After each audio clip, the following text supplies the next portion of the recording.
بسم اللہ الرحمن الرحیم۔ السلام علیکم، ہمارے چینل میں خوش آمدید۔ وہ اپنا اسائنمنٹ یونیورسٹی کے کیفیٹیریا میں بیٹھ کر مکمل کر رہی تھی اور اسے بہت دیر ہو گئی تھی۔ شام کا وقت ہو رہا تھا، اس کی ایک ہی کلاس تھی، لیکن آج کا سارا وقت اس نے اسائنمنٹ مکمل کرنے میں صرف کر دیا تھا۔ سر اٹھا کر دیکھا تو سب جا چکے تھے، صرف وہ اور اس کی ایک دوست امینہ باقی تھے۔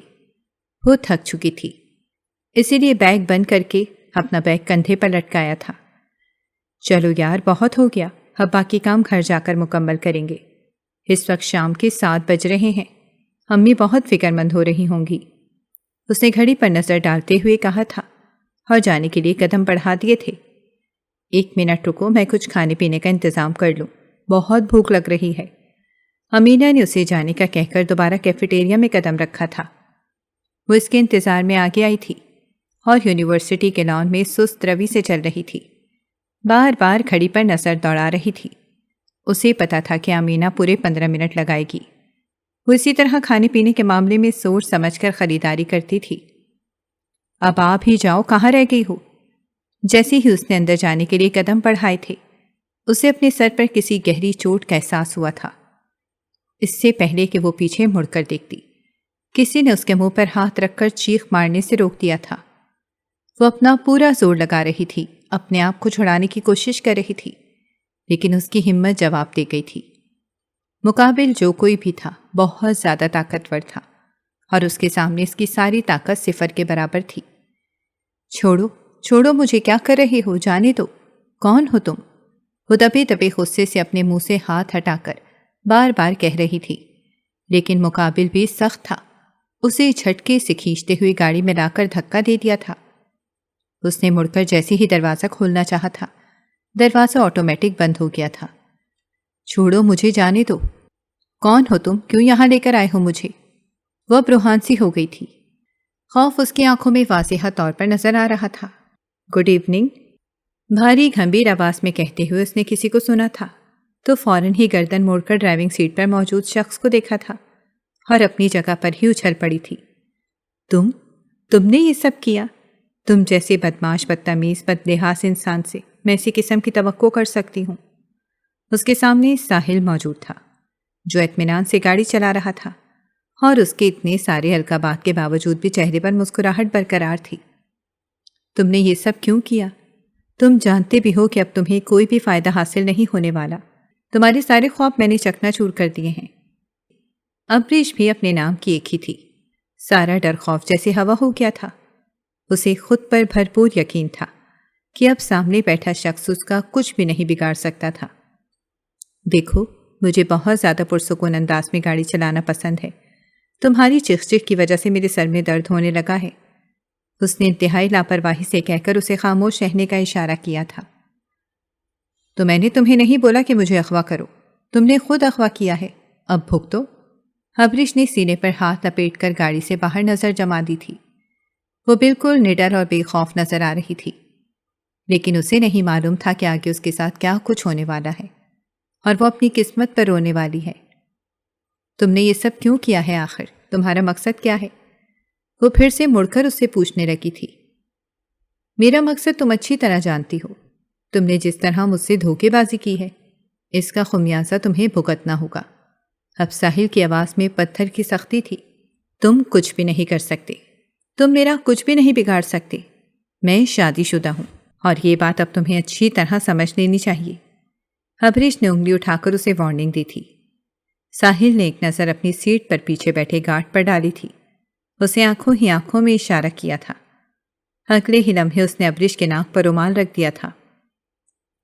وہ مزاحمت کرتی رہ گئی تھی، لیکن اس کا ذہن گہری نیند میں سوتا چلا گیا تھا۔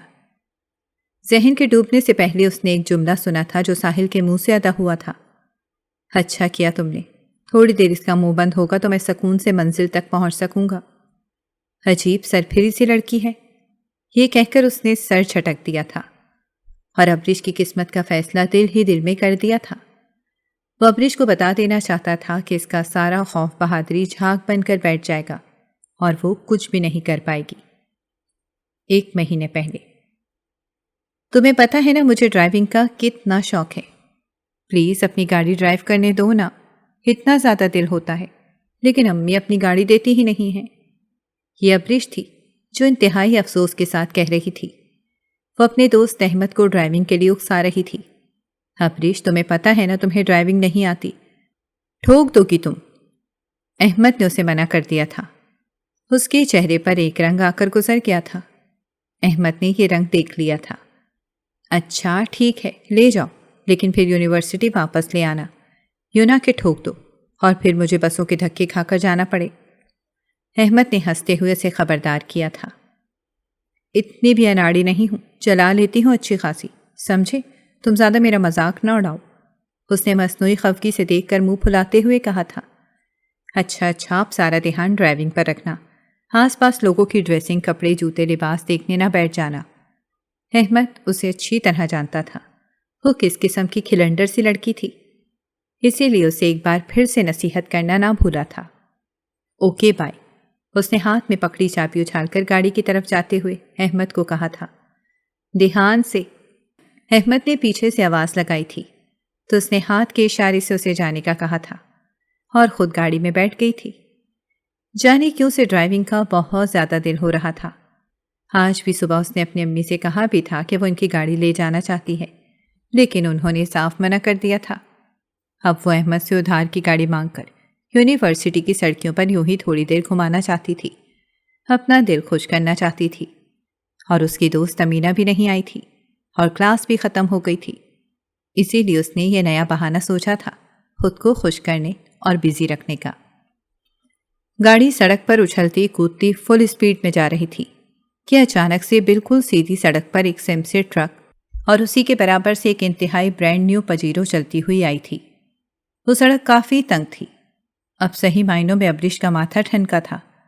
ٹرک تو برابر سے گزر گیا تھا، لیکن وہ گاڑی صحیح معنوں میں اس کے سامنے آ کر لگ گئی تھی اور اس کا سر بری طرح اسٹیئرنگ وہیل سے ٹکرایا تھا۔ ایک دم اسے جیسے چکر آ گئے تھے۔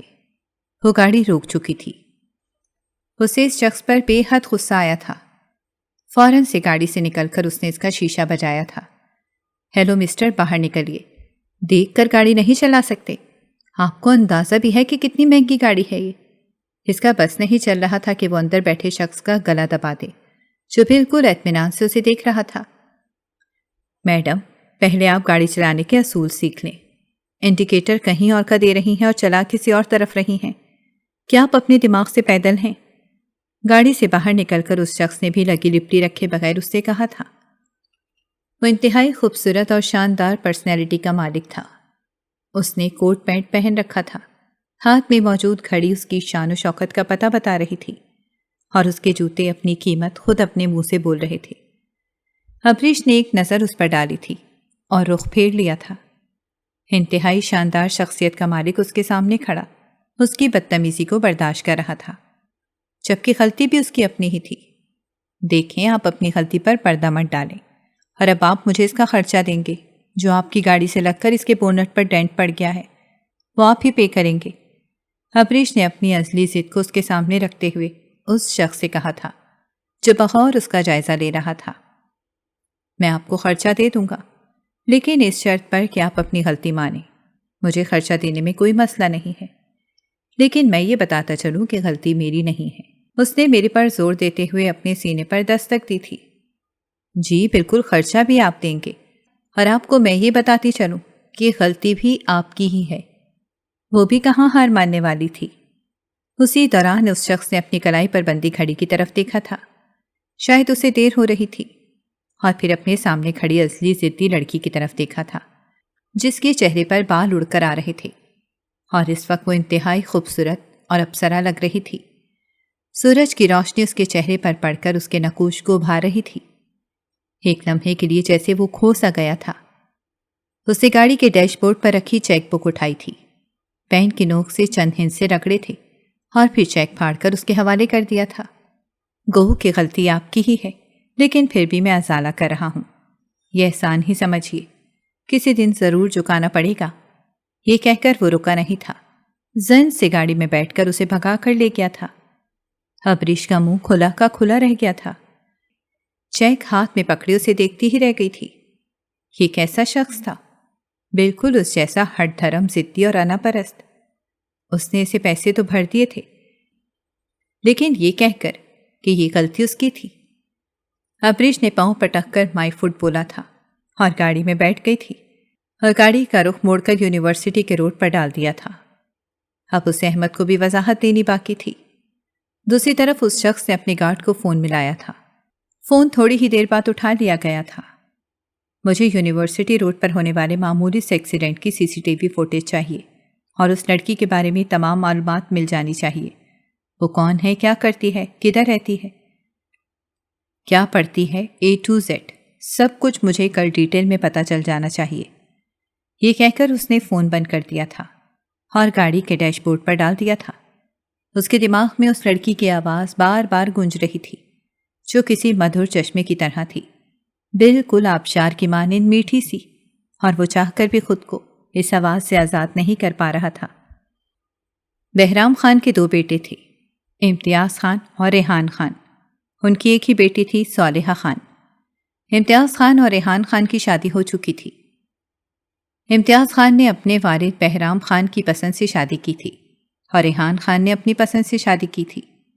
حالانکہ گھر والے ان کی شادی کے خلاف تھے، لیکن جب ریحان خان نے ان کے آگے ہاتھ جوڑ دیے تھے، انہوں نے منا لیا تھا، تو پھر سب کو ان کی بات پر کوئی اعتراض نہیں تھا۔ یہ ان کی شادی ہو گئی تھی۔ امتیاز خان کی بیگم سمینہ بیگم بہرام خان کی بھانجی تھیں۔ ان سے ان کے 2 بچے تھے، ساحل امتیاز خان اور سکینہ امتیاز خان۔ جبکہ ریحان خان کی ایک ہی بیٹی پیدا ہوئی تھی، جس کا نام ابریش ریحان خان تھا۔ وہ محض 2 برس کی تھی کہ جب اس کی بیوی نے ان پر کئی طرح کے غلط الزام لگائے تھے۔ وہ اس حویلی میں نہیں رہنا چاہتی تھی جہاں وہ رہائش پذیر تھی۔ یہاں کے اصول انہیں ایک آنکھ نہیں بھاتے تھے، اسی لیے اس نے اپنے شوہر پر ظلم و ستم کا الزام لگا کر اس سے علیحدگی کا اعلان کیا تھا۔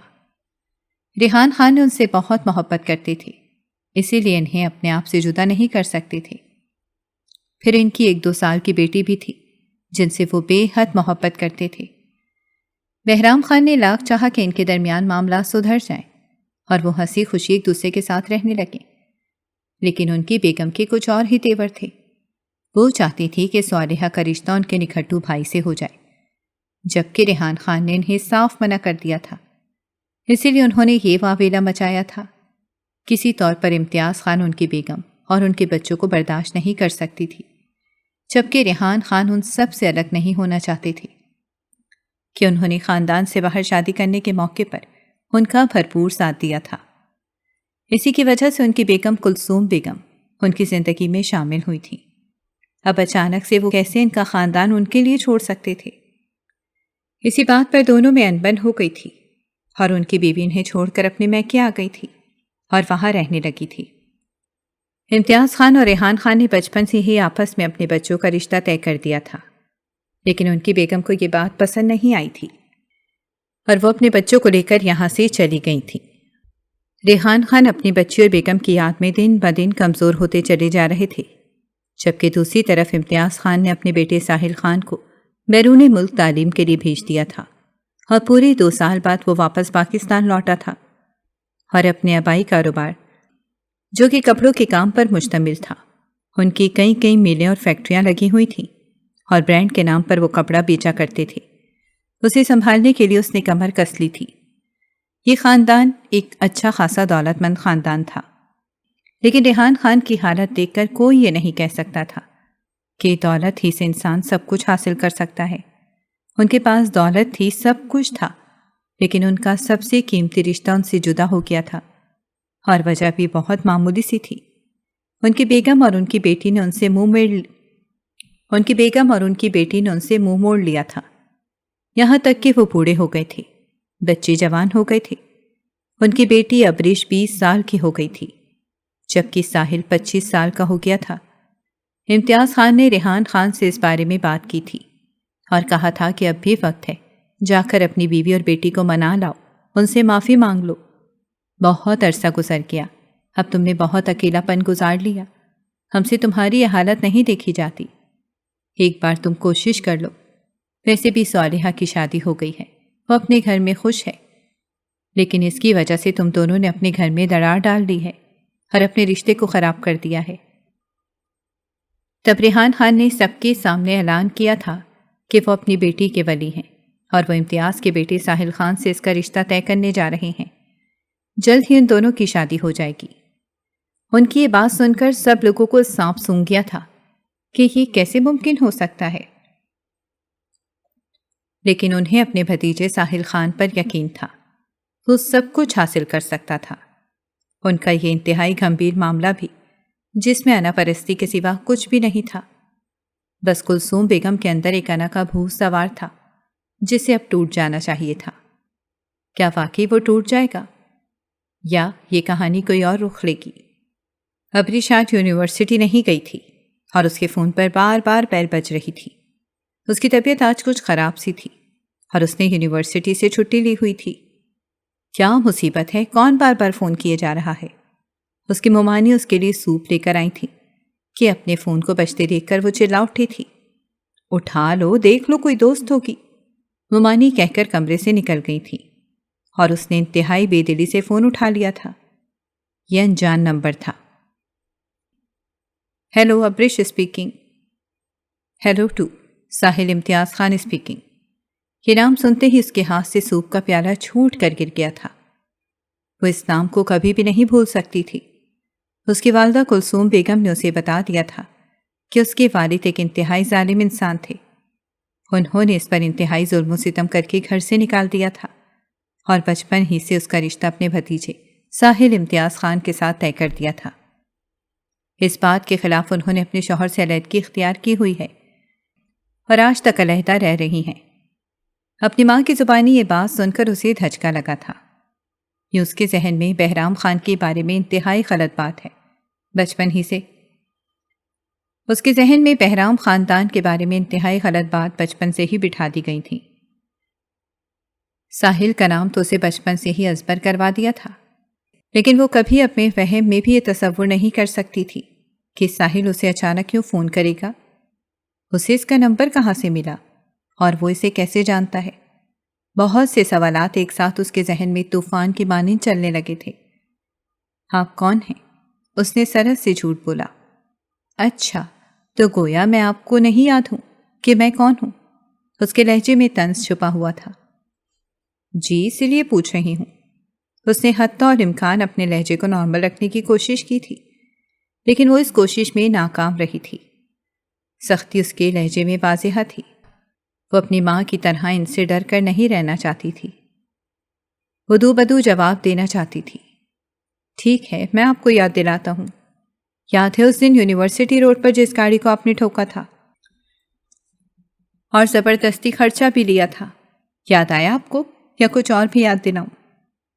وہ اس کے پیروں سے زمین نکالتا ہوا اسے وہ واقعہ یاد دلانے لگا۔ واٹ؟ تو وہ آپ ہیں، ساحل امتیاز خان۔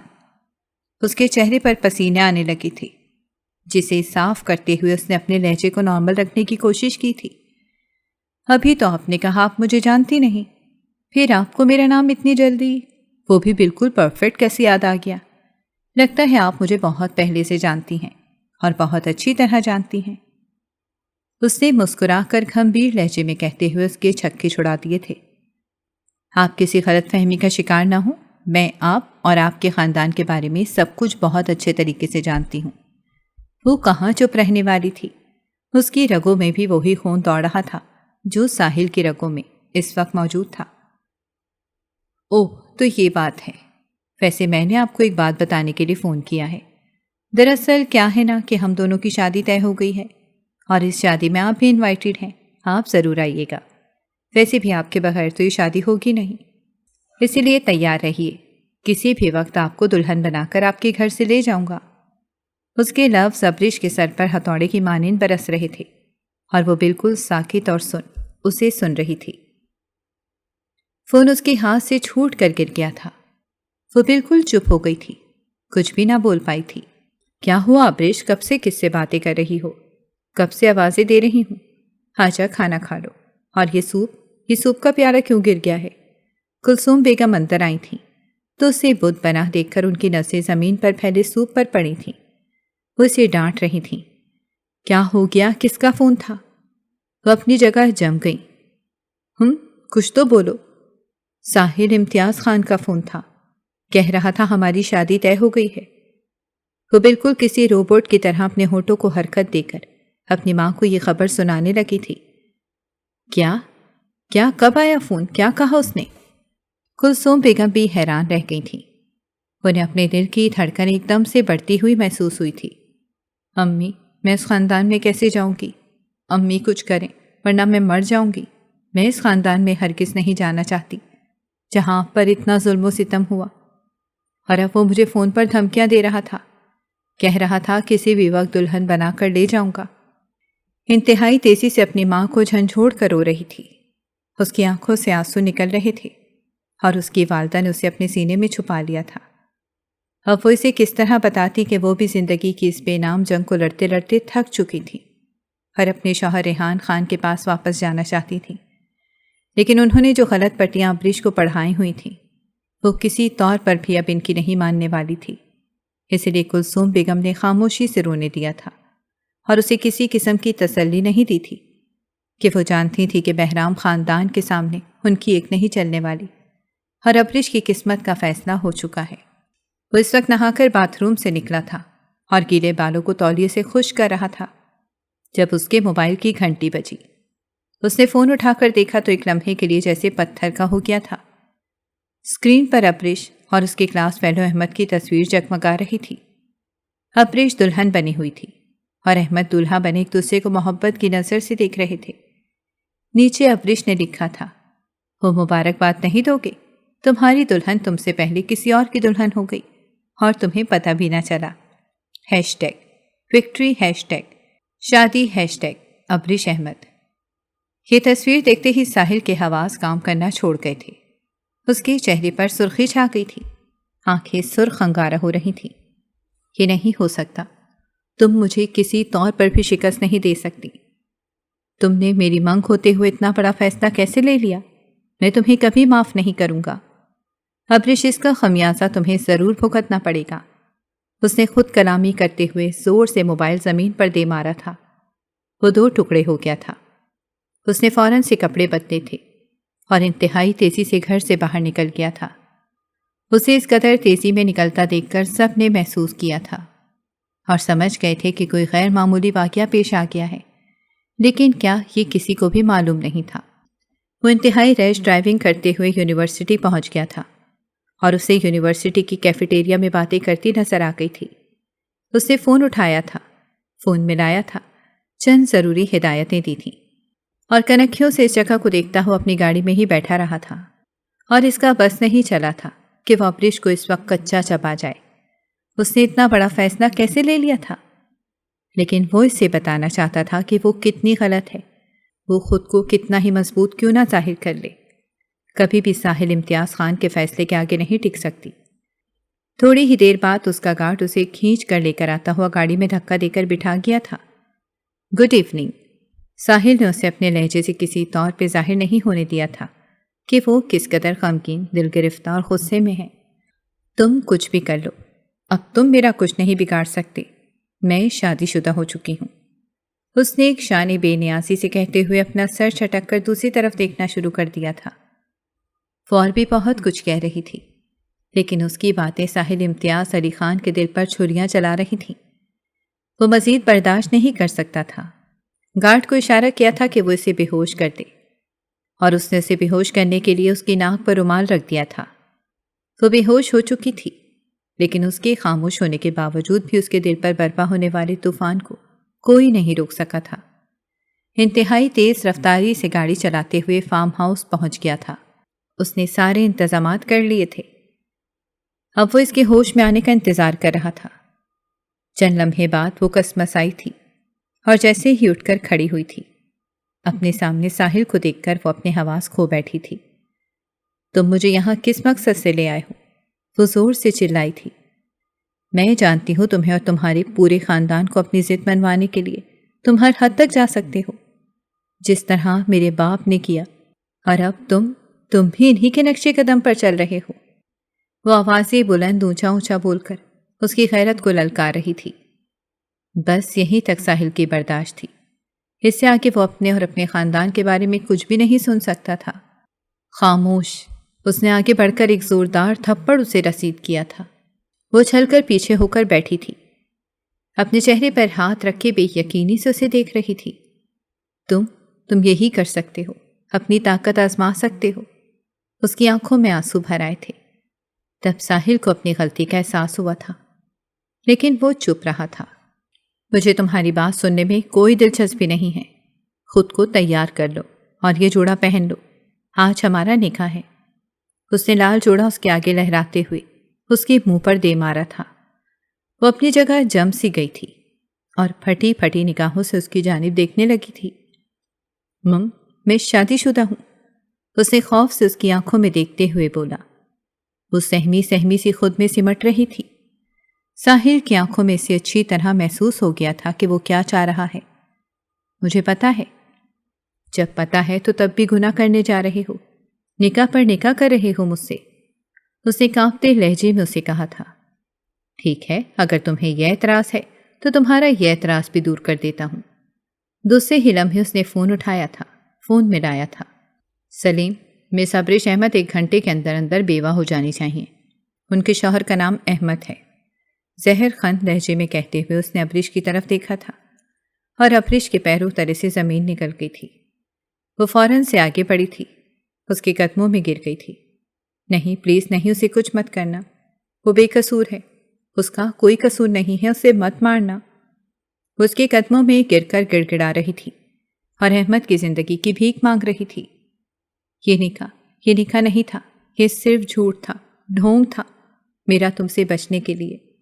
اسے کچھ مت کرنا، خدا کے لیے اسے مت مارنا۔ زارو قطار ہو رہی تھی اور ساحل امتیاز خان اس کے اس جھوٹ پر اسے دیکھ کر رہ گیا تھا۔ تو کیا تم نے نکاح کا ڈھونگ رچایا تھا؟ اس نے اس کی آنکھوں میں آنکھیں ڈال کر پوچھا تھا۔ ہاں، میں نے تم سے بچنے کے لیے صرف ڈھونگ رچایا تھا، اس میں اس کا کوئی قصور نہیں ہے۔ وہ نکاح نامہ بھی جعلی ہے، وہ تصویریں بھی جعلی ہیں، نہ ایجاب و قبول ہوا ہے اور نہ ہی کوئی نکاح ہوا ہے۔ اس نے روتے ہوئے آنکھیں میچ کر اسے ساری حقیقت بتا دی تھی، اور وہ کسی قیمت پر بھی اپنی وجہ سے احمد کی زندگی کو کوئی نقصان نہیں پہنچا سکتی تھی۔ وہ اس کا بہترین دوست تھا، وہ نہیں چاہتی تھی کہ اس کی وجہ سے وہ کسی مصیبت میں پڑ جائے۔ ساحل نے آگے بڑھ کر اس کے بال اپنی مٹھی میں دبوچے تھے اور اسے کھڑا کیا تھا۔ درد کی ایک پوری لہر اس کے جسم میں دوڑ گئی تھی۔ تم مجھ سے اتنی نفرت کرتی ہو کہ صرف میری نفرت کی وجہ سے تم نے ایک جھوٹا نکاح کیا۔ اس کی آنکھوں سے سرخ انگارے نکل رہے تھے اور ابریش کے پورے وجود کو جلا رہے تھے۔ اب تمہیں میرے قہر سے کوئی بھی نہیں بچا سکتا، یہ کہہ کر اس نے ایک جھٹکے سے اس کے بال چھوڑے تھے اور وہ دور جا کر گر گئی تھی۔ اسی دوران ایک ملازمہ اندر آئی تھی، اس نے اسے تیار کیا تھا، دلہن بنا دیا تھا، اور وہ دل پر پتھر رکھے دلہن بنی اپنے آپ کو آئینے میں دیکھ رہی تھی۔ اس کے آنسو آنکھوں سے نکل کر گالوں پر بہہ رہے تھے اور وہ اسے صاف کرنے کا تردد بھی نہیں کر رہی تھی۔ اس کی زندگی کی کایا پلٹ کر رہ گئی تھی۔ وہ اب ساحل امتیاز کے نکاح میں بن جائے گی کہ اس نے کبھی سوچا بھی نہیں تھا۔ نکاح خواہیں تھے، ایجاب و قبول ہوا تھا، اس نے انتہائی ٹوٹے دل کے ساتھ اسے قبول کر لیا تھا۔ سب کچھ ایک دم سے بدل گیا تھا۔ وہ ابریش ریحان خان سے ابریش ساحل خان بن گئی تھی، اور یہ سب کچھ اس کی بے وقوفی کی وجہ سے ہوا تھا۔ اگر وہ احمد سے جھوٹا نکاح نہ کرتی اور نکاح کا ڈھونگ نہ رچاتی تو یہ سب نہ ہوتا، بلکہ وہ اسے تھوڑا وقت دیتا اور وہ اسے صاف انکار کر دیتی۔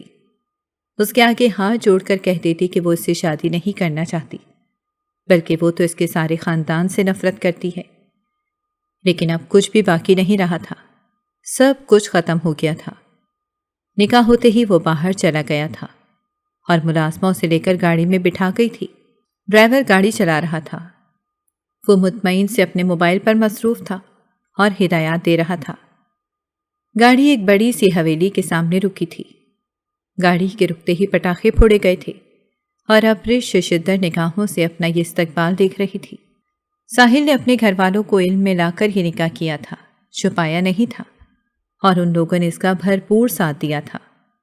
یہ سوچ ذہن میں آتے ہی حویلی والوں کے لیے اس کی نفرت میں اضافہ ہی ہوا تھا۔ اسی ملازمہ نے دروازہ کھولا تھا اور اسے باہر نکالا تھا۔ مرے مرے قدموں سے وہ حویلی کے داخلی دروازے تک آ گئی تھی۔ جیسے ہی اس نے اندر قدم رکھا تھا وہ سامنے کا منظر دیکھ کر حیران رہ گئی تھی اور اسے لگا تھا کہ سارے آسمان اس کے اوپر آ گرے ہوں۔ سامنے کا منظر انتہائی تکلیف دہ تھا۔ اس کی والدہ وہاں پہلے سے موجود تھیں اور اپنے شوہر ریحان خان کے کندھے سے سر ٹکا کر ساری شکوے شکایات دور کر رہی تھیں۔ امبریش نے نم ہوتی آنکھوں سے منظر دیکھا تھا۔ حقیقت کا پتہ چل گیا تھا۔ اس کی والدہ بھی اس نکاح میں ساحل کے ساتھ شامل تھیں، یعنی انہوں نے اپنے شوہر سے صلح کر لی تھی اور اس کے لیے انہوں نے اپنی بیٹی کی بھیٹ چڑھا دی تھی۔ امبریش کے ذہن میں یہی سوچ ابھری تھی۔ وہ وہیں کھڑی کھڑی تواہ تر سے آنسو بہانے لگی۔ اس کا بہت شاندار استقبال کیا گیا تھا۔ پھولوں کی پتیاں اس پر نچھاور کی گئی تھیں، لیکن اس کے ارمانوں کا قتل ہو گیا تھا۔ اس کی والدہ آگے بڑھ کر اس کے گلے لگی تھیں اور گلے لگتے ہی اس کے کان میں سرگوشی کی تھی کہ اب سب کچھ بھول جاؤ، میں نے تم سے جو کچھ کہا تھا وہ سب جھوٹ تھا۔ اپنی انا میں نے تمہارا دماغ بھی خراب کیا اور اپنی زندگی بھی، چنانچہ اب سب کچھ بھول کر آگے بڑھو۔ ساحل بہت اچھا لڑکا ہے، اس نے کچھ بھی تمہارے ساتھ زبردستی نہیں کیا بلکہ گھر والوں کی رضامندی سے کیا ہے۔ کلثوم بیگم کی آواز اسے گہری کھائی سے آتی دکھائی دے رہی تھی۔ اس نے ڈبڈبائی آنکھوں سے اپنی ماں کی طرف دیکھا تھا۔ ان کے لیے کتنا آسان تھا سب کچھ بھلا دینا۔ انہوں نے تو اسے اس حویلی والوں سے نفرت کرنا سکھایا تھا، اور اب وہ خود انتہائی مطمئن اور خوش تھی۔ ان کی زندگی برباد کر چکی تھی۔ اس نے ساحل سے نہ صرف بدتمیزی کی تھی بلکہ صرف اسے نیچا دکھانے کے لیے اس نے احمد سے جھوٹا نکاح بھی کیا تھا، اور بھی نہ جانے وہ کتنی بے وقوفیاں کر چکی تھی۔ اور اب اس کی والدہ کتنی آسانی سے اسے کہہ رہی تھی کہ وہ سب کچھ بھلا دے۔ اس کا وہاں کھڑا ہونا مشکل ہو گیا تھا۔ اس کا سر چکرا رہا تھا۔ اس سے پہلے کہ وہ گرتی، ساحل نے اس کی حالت دیکھ کر اندازہ لگا لیا تھا اور سب کو جانے کا کہہ کر ملازمہ کو اس کے کمرے میں پہنچانے کا کہا تھا۔ کمرے میں اسے لا کر بٹھا دیا گیا تھا اور وہاں اس کے ضبط کا بندھن ٹوٹ گیا تھا۔ وہ بلک بلک کر روتی تھی۔ اس کی آنکھیں رو رو کر دکھنے لگی تھیں، لیکن شرمندگی، ندامت اور بھی نہ جانے کون کون سے جذبے تھے جو اس کے دل پر ٹوٹ کر ابھر رہے تھے، اور وہ ان سب میں گھری ہوئی اپنی شادی کی اتنی خوبصورت اور شاندار رات پر آنسو بہا رہی تھی۔ نہ جانے کتنی دیر بعد دروازہ کھلا تھا اور ساحل اندر آیا تھا۔ اس نے بس ایک نظر امبریش پر ڈالی تھی، آگے آیا تھا، پانی کا گلاس بھر کر اسے دیا تھا، پھر بیڈ کی دوسری سائڈ پر جا کر لیٹ گیا تھا اور لیمپ بند کر دی تھی۔ رو کر امبریش کو کافی سکون محسوس ہو گیا تھا۔ اسے اب ساحل سے ڈر نہیں لگ رہا تھا۔ اس کی والدہ نے اسے بتا دیا تھا کہ جیسی سوچ اس کی اس کے بارے میں تھی وہ ویسا بالکل بھی نہیں ہے، بلکہ ایک بہت اچھا نرم دل اور ہمدرد انسان ہے۔ اس نے ہمت کر کے اس سے بات کرنے کی ٹھانی تھی اور سوچا تھا کہ وہ ساری زندگی اپنی ماں کی طرح غلط فہمی میں نہیں گزار سکتی۔ چنانچہ اس نے گلا کھنکار کر اسے متوجہ کرنا چاہا، لیکن وہ رخ پھیرے دوسری طرف لیٹا ہوا تھا۔ بات سنیں؟ سن رہا ہوں، وہ مڑے بغیر بولا تھا۔ احمد تو ٹھیک ہے نا؟ اس نے ڈرتے ڈرتے پوچھ لیا۔ ہاں ٹھیک ہے، کچھ نہیں ہوا، اسے زندہ ہے، ساحل نے ایک دم رکھائی سے جواب دیا تھا۔ اس کی دلہن پہلی رات کو کسی غیر مرد کی سلامتی کے بارے میں اس سے پوچھ رہی تھی۔ اس بار تو اسے غصہ ہی آنا چاہیے تھا۔ کیا امی کو بھی پتا تھا ہماری نکاح کا؟ اس کی آواز میں آنسوؤں کی نمی شامل تھی۔ ہاں، وہ بس 2 لفظی جواب ہی دے رہا تھا۔ آپ میری طرف دیکھ کر بات نہیں کر سکتے؟ اس نے بالآخر اپنے اندر موجود شکوے کو زبان پر لا کر ہی دم لیا تھا۔ کہو، کیا کہنا ہے؟ وہ اب تکیہ ہٹا کر اس کی طرف دیکھ کر کھردرے لہجے میں بولا تھا۔ میرا کوئی قصور نہیں ہے۔ میری والدہ نے بچپن سے میرے اندر اتنا زہر بھر رکھا تھا، اس میں کیا کر سکتی تھی؟ آج وہ مجھے کہہ رہی تھی کہ میں سب کچھ بھلا دوں۔ آپ خود بتائیں کہ کیا سب کچھ بھلا دینا آسان ہے؟ وہ نم آنکھوں سے اسے دیکھ کر کہتی ہوئی انتہائی معصوم اور اپنے دل کے بے حد قریب لگی تھی۔ ہاں مشکل ہے، لیکن ناممکن نہیں ہے۔ اس کا لہجہ نرم پڑا تھا۔ تو پھر کیا آپ مجھے معاف کر دیں گے؟ بچوں کسی معصومیت سے کہتی وہ اسے اپنے دل میں اترتی ہوئی محسوس ہوئی تھی۔ مشکل ہے لیکن ناممکن نہیں ہے۔ اس نے ایک ہی جملہ دوبارہ دہرایا تھا۔ ابریش پھر سے رونے لگی تھی۔ بس بھی کرو یار، تم لڑکیاں تو اپنی آنکھوں سے آنسو نکال کر سمندر کے مقابلے پر اتر آتی ہو۔ وہ ضد چھوا اور اٹھ کر بیٹھ گیا۔ میں نہیں چاہتی میرے والدین کی طرح ہماری زندگی گزرے۔ اسی لیے وہ بات ادھوری چھوڑ کر اسے دیکھنے لگی تھی۔